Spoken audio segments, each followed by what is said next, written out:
is vintage. You see, it's been antiquated by the ideas of the media, so the man still got my black ass picking cotton out of the aspirin bottle because of the headache that is my world. I'm gonna connect the dots with the sky at night because of starlit gunshots that landed me on my back, but society has no higher regard for me than the barbed wire fence outside the penitentiary that is filled with ebony. And this big melting pot that we call home is burning to the ground because Martin Luther King Street has more pimps that preaches, but how the hell can you tell when they dress the same? Yes, as you might have guessed, I am pissed. Pissed at my father because I can't remember him before I was 7. Pissed at my mother because she told me, no, Mikey, you can't hang out with your friends tonight because I don't make enough money. Pissed at myself for taking so long to realize that this world is fucked up like a Mile High Club. So I'll tie my shoes and follow a yellow brick road like a scarecrow to that school because I'm told that's the only way to a brain. You see, I've been swept under the rug of this country so many times that I bought a timeshare from the Dust Bunnies. Who am I kidding? I don't have a timeshare. Besides the time I share past me, we like the only unmowed lawn in a gated community. And again, who am I kidding? Because I don't live in a gated community.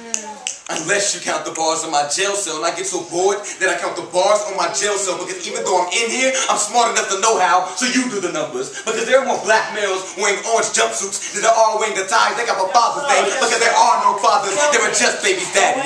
The baby's mama don't even know who the baby's daddy is. Because it got put in her mind that the more the merrier. Now no one will marry her. And now I carry her and him on my back because they can't stop judging me even though they never passed the bar. And now when you pass the bar, you see a drunk thrown out for haggling the patrons because he got wasted after losing his job.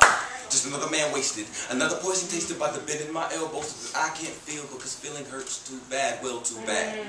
So I'm numb as the hand of a man holding his hand out for a handout from you on a cold winter's night, and I laugh because if I don't, my eyes they might leak and ain't no plumber who can fix that. Even though the plumber fixing that mother's pipes has driven her husband to kill him and her before taking a gun to his temple and shouting rather than revolver doesn't have a riddle for you.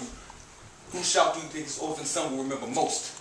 Because now he will sit in that orphanage, he will wait for a family that will never choose him because he shouts at the walls at night. And if walls can speak, there will be all that I talk to. But you see, walls, they can speak. To be in an insane asylum to understand their language. And I'm real close to deciphering their tongue because I can't take another minute or 60 minutes drilling negativity into my mind like BP drilled into an oil spill. I am tired.